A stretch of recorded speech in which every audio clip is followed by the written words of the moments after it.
Okay, welcome and come well. I'm your host, Amias Azium.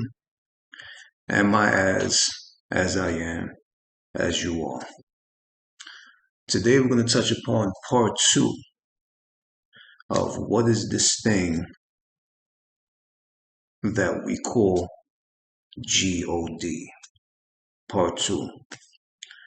Touch upon it again from a different aspect, a different perspective, and open it up from here. As cautionary procedure, we take it line for line, doorway for doorway. And as we take it line for line and doorway for doorway, I'll open up and channel whatever comes to me and convey it and display it to you, the listener, the watcher of this channel. Okay? So let's take it to the first line. First doorway is what you call g.o.d. Maybe just something to cater to. Something you feel you want to cater to or feel a need to cater to. As humans and human nature, we like to please and give in to naturally. So when we don't give in or can't give in or surrender to another living human being based on an egoic mind state, you know, emotion, judgment, our own thoughts, things that block us and stop us from catering to human individuals, etc. We give in and surrender to a self-created unseen force or invisible entity or an invisible point of a focus that we name g.o.d. or entitled g.o.d. or whatever name you choose to call it, choose to give it. The brain figures, as long as it's not human, I still maintain my pride and dignity. And this extends from a mind which thinks it isn't worthy or of any value to a certain degree of understanding. We like to give and we like to do. You like to make mommy happy, you like to make daddy happy, you like to make family happy or people satisfied. You like to, if you're a worker, you want to make sure that the boss is okay and pleased with your work that you're doing or the supervisor, or it feels good to be acknowledged for the work that you do or have done, or the commitment that you're in,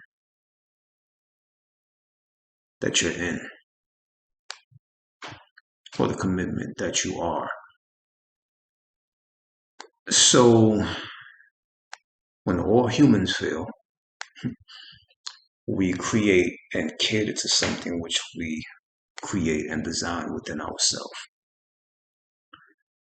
And we create a thing and design a thing for us to cater to. Cranberry juice, of course. Because that's just something that we naturally have to do.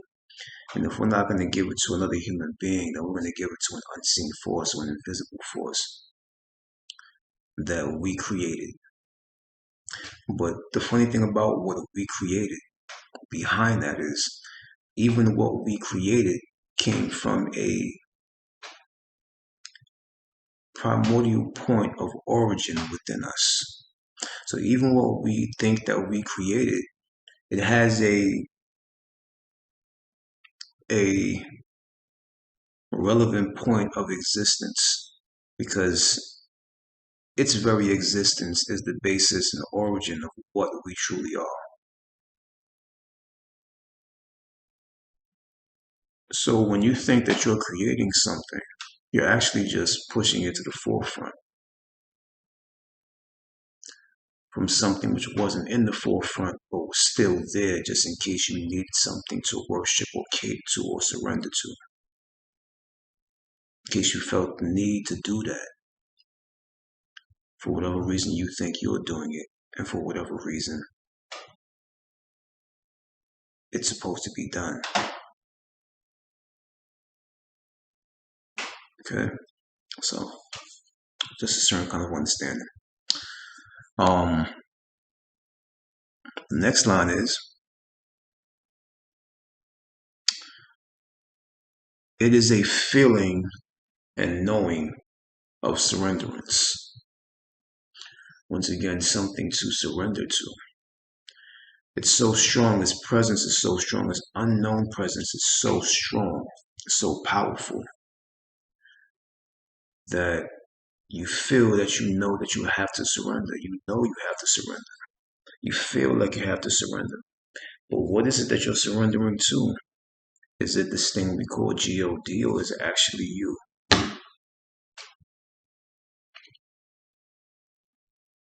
That you want to call and put three initials on it, g.o.d, but it's actually y-o-u.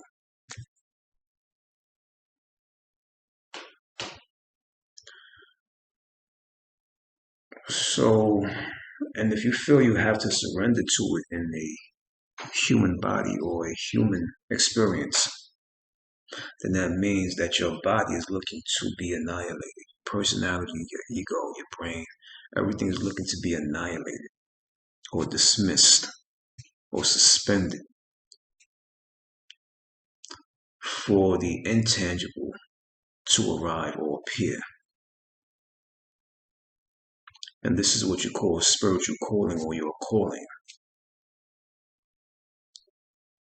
or people may know as your purpose. You're spiritual now, you're conscious, you're awoke. Whatever people want to call it or title it or name it, it's neither here nor there, but just the knowing and the feeling of it is the most valid aspect of it. And it's looking for you to create the action, to put it in action, so that you become an actionary. Okay, so it's not necessary, may not necessarily be g.o.d. And maybe that g.o.d is actually y-o-u. That you think you're worshiping, or you think you're giving into or surrendering to. When people talk about sometimes, when you're talking about this whole invisible thing and this visible world, this visible reality, how can that even make sense to you? Well, I tell people,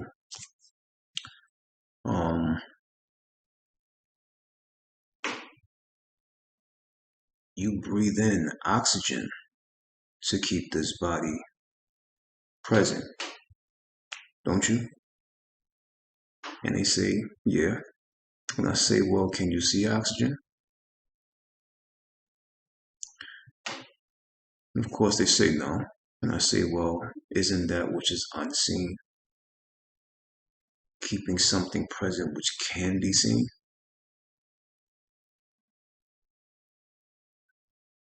So it's all about how you're perceiving your reality. But make sure you perceive it from the foundation of truth. The truth and your truth. Be true to self. Okay? Self is the real truth. Okay. Next line is, it's a certain kind of devotion.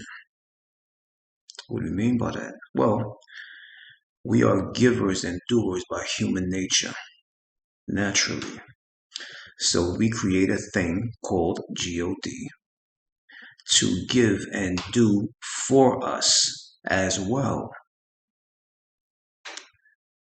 In devotion, we become nothing. When we become nothing, the nothingness communicates to us by communicating through us, as us, as it is.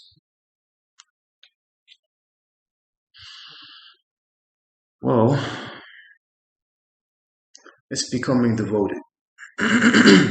Like certain yogis and gurus have what you call devotees. And these devotees are not devoted to him or to her or to them. they're devoted to the principle which this individual is emanating from their presence. But their presence is actually radiating from a point of essence. And the essence is what devotees worship of the person and the presence. So it's not the person and the presence that they have, it's the essence which the presence represents. So wanting to worship or cater to a g.o.d. can just be seen as a certain kind of devotion, an act of devotion.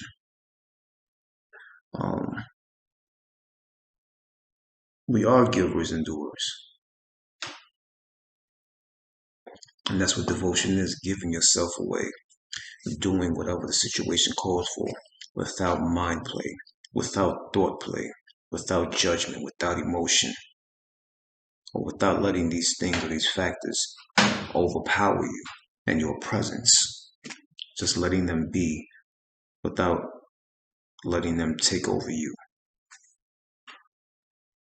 Remaining in control of the situation, however the situation may arise and unfold to be within you.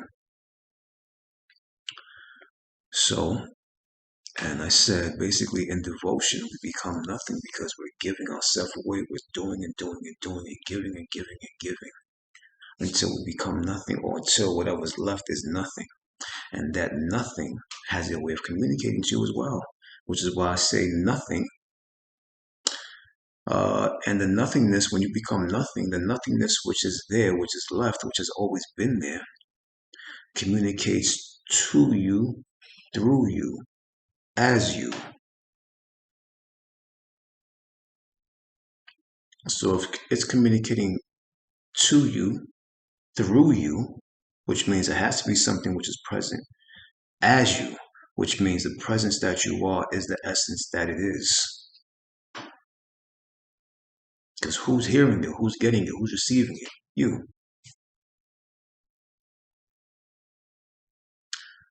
So the act of worshiping a g.o.d. or surrendering to a g.o.d. may just be the action of a devotion, or just devoting yourself. Not to something higher than yourself, but something more anonymous to yourself. You are the present validation, if you want to say. And it is the anonymous thing.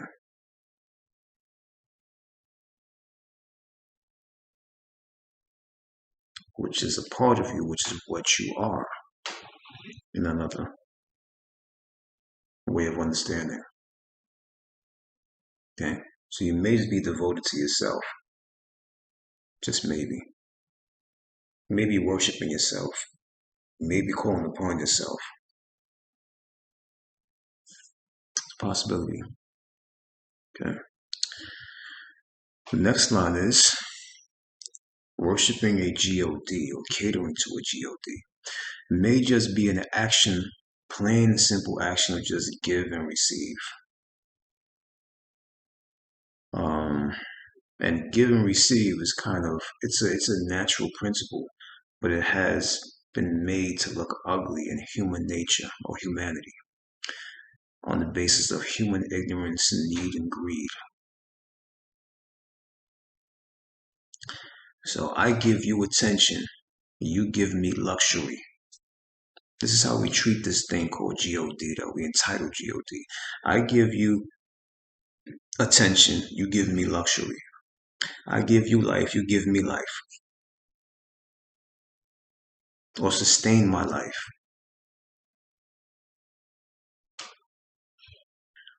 Different ways we treat this energy which we have created.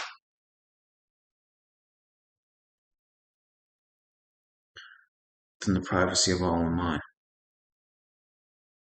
Okay? So it may just be an action of give and receive. You give your attention to something. Oh, it's God, it's God, God, God, God, God. And as you're giving your attention and creating this thing, now you want to pull from it. Now you want to receive from it. Give and receive, like on the holidays, Christmas, birthdays. You're giving something and you want to receive a thank you. You're giving to receive. It may just be an actual ignorant action. Just maybe, I'm saying. It's not a definite. Something to factor in as a possibility. Okay. The next thing is submit and subscribe, which again is nothing but principle. Submit is give self to another self, and subscribe is arrange self to receive regularly.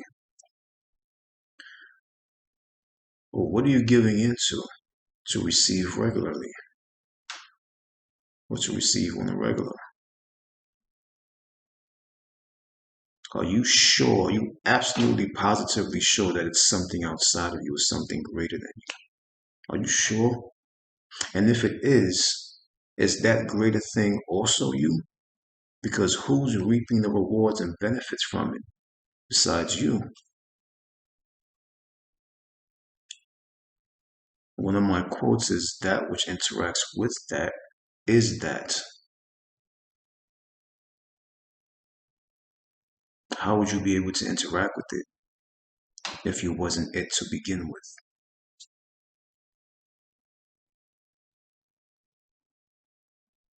No. So what are you submitting to? What are you subscribing to? Just a question. Okay. It's not many more. Next line is, what you call g.o.d. may actually be the hidden entity or unknown entity inside of you that is you, which in turn is itself, using voice, point of focus, and attention, which you possess as a human body, through the medium of brain and body, to call itself out on the outside of brain and body, to become acknowledged,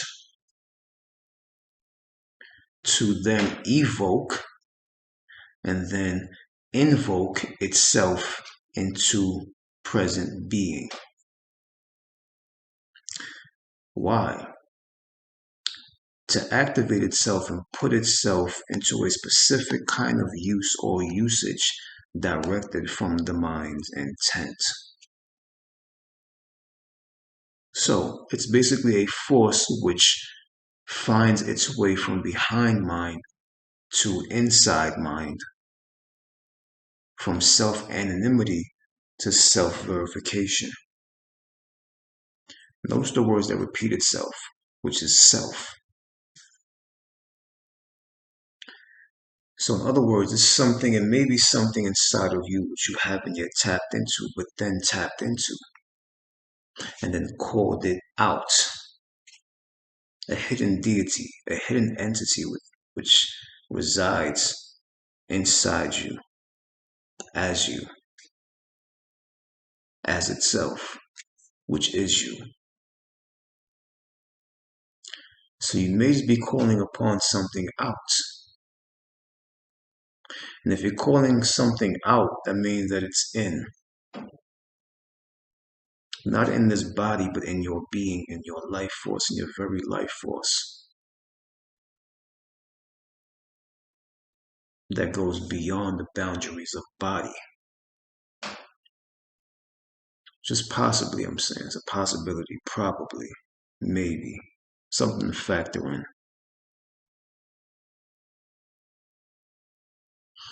And when you look at the word evoke is to recall to the conscious mind. The word invoke is to authorize or put into an action. So when you hear certain seances and ceremonies and rituals where they say they're evoking spirit, or they're invoking this or evoking that or invoking this or conjuring, These are all qualities and components which reside inside of you. So where is this God or this G.o.d thing coming from? Where? If the source and the resource from which it's being pulled out from is within you, then where is it?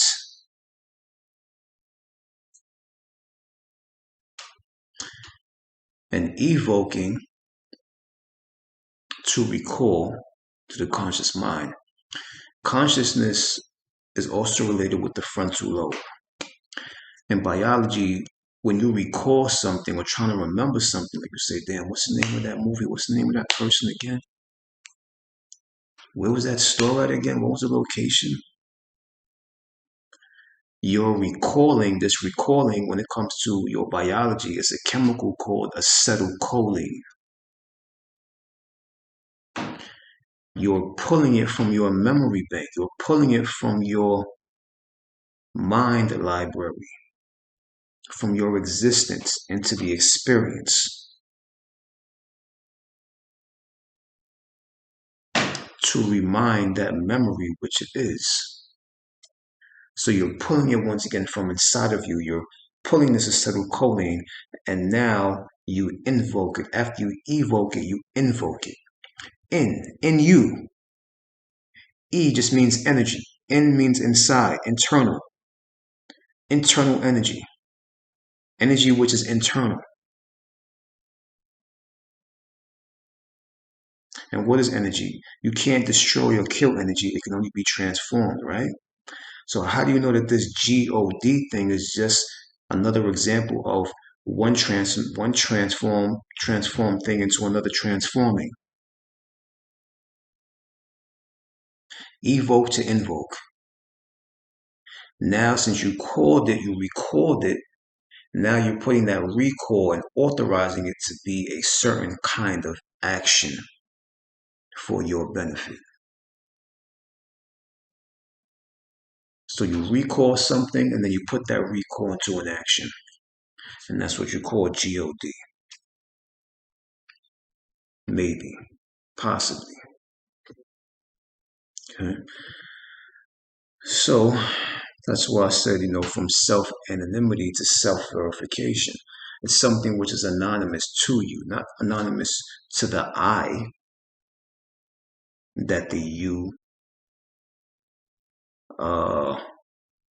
masks over.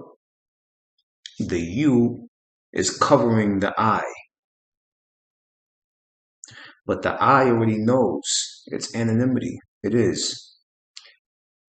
The you pulls the I to the forefront to become in synchronicity with the you. Once the you knows that the I is what it truly is, then the I takes the forefront and the you takes the back end. But it's all the same damn thing. It's the same thing. So what are you pulling from? What is your resource? Who is your source? Where is your source? What is your source? Is it actually you, or is it something greater than you? And if you think it's something greater than you, why can't that thing that you think is greater than you still actually be you? Unseen force, right? I'm talking crazy. Can you see oxygen? But you can see yourself in the mirror. Isn't oxygen what keeps this body present? What keeps this image here? That's how you look at it. Anyway, next line, the next doorway is the word God is related to the word guide. The word God is related to the word guide. You call upon a certain kind of guiding, a self-guiding or self-guider. This intangible guide is related to the tangible guidings of instinct, sense, gut feeling, an unknown knowing, and intuition. And you see, so basically these things that you call instinct, gut feeling, sense, um, unknown knowing, intuition, these things are outer expressions of a more deeper primordial origin of an inner function. So these visible operations are representations of invisible functionings. In other words, so if you were to talk in metaphysical language, it is the of calling upon the as, or calling upon the guidance or the guiding of the as. No. And it's funny too when you're calling upon a God, which is a guide, how do you know that it's a God that you're speaking to? Because when you say God is speaking to me, how do you know it's not you speaking to yourself? Don't you talk to yourself sometimes?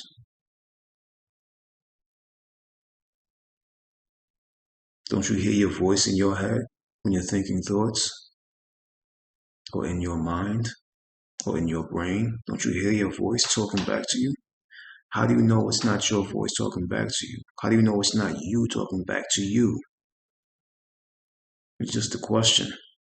When you say God is watching me, how do you know it's not you watching yourself? What do you mean by that? Well, don't you say, hey, watch yourself? Don't you say, I gotta watch what I say? Hey, watch out. Where does this watch word coming from? How can you watch yourself? This modern day language has an ancient understanding to it. Just to inform you. Okay, so God and guide and God are synonymous to each other. They're synchronized with each other. They're related with each other.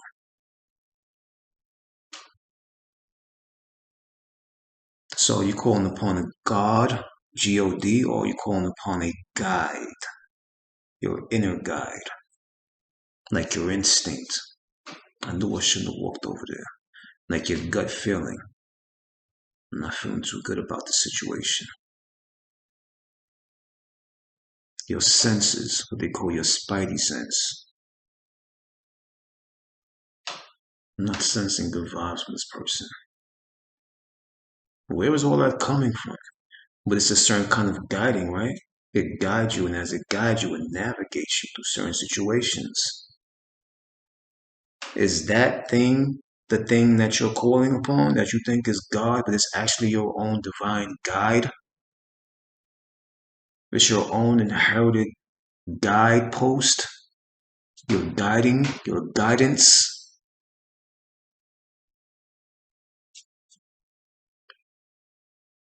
How do you look at it?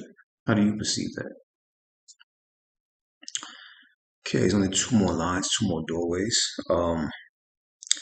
What you call g.o.d, or what you do to that, the next line is to give a face, a body, personality, a history, and a location to a thing which doesn't have a face, a body, a personality, a history, and location to begin with.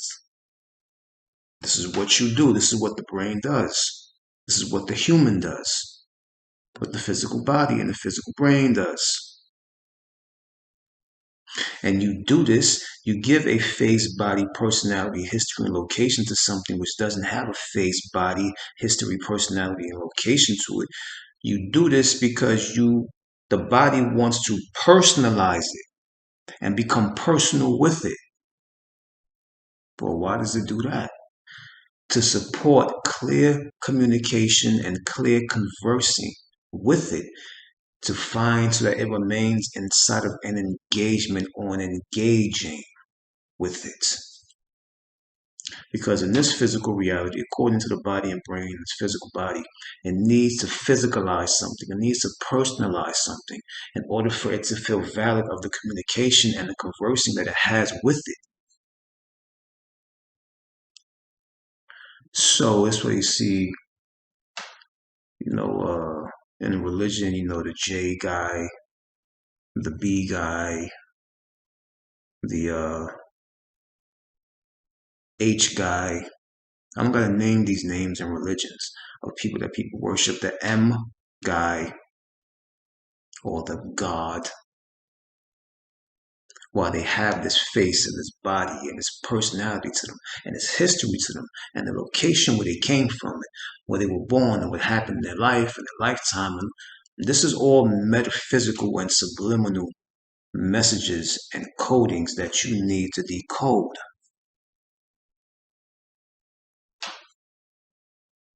These are not people, faces, bodies, personalities, histories, and locations. Literally, it's not. Subliminally, according to this understanding, according to this path.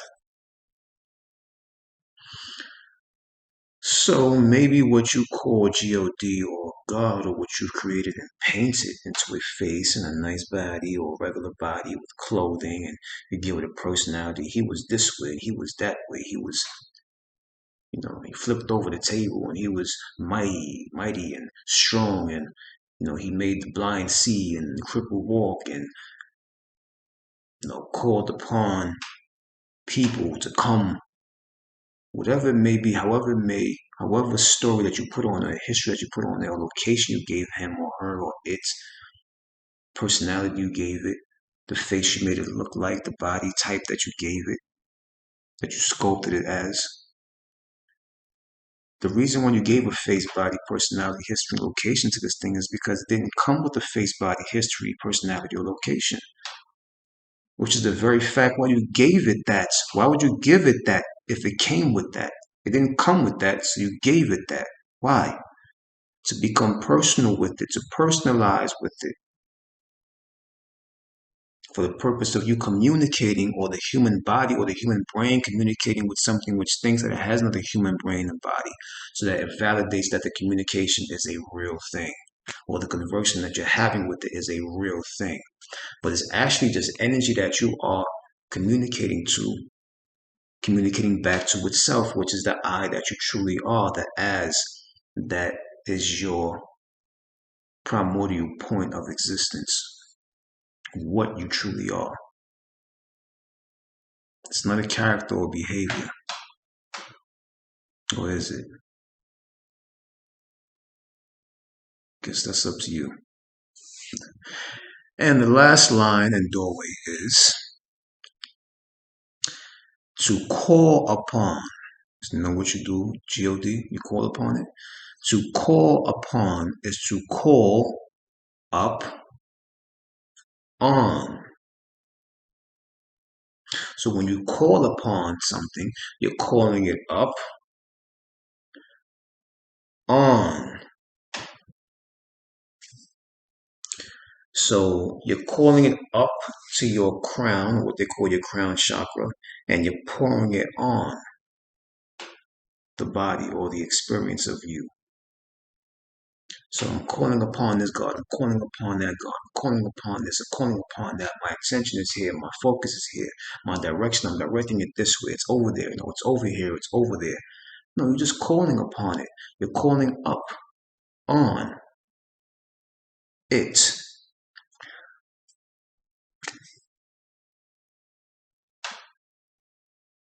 Get it? So to call upon a God is to call up and then on a guide.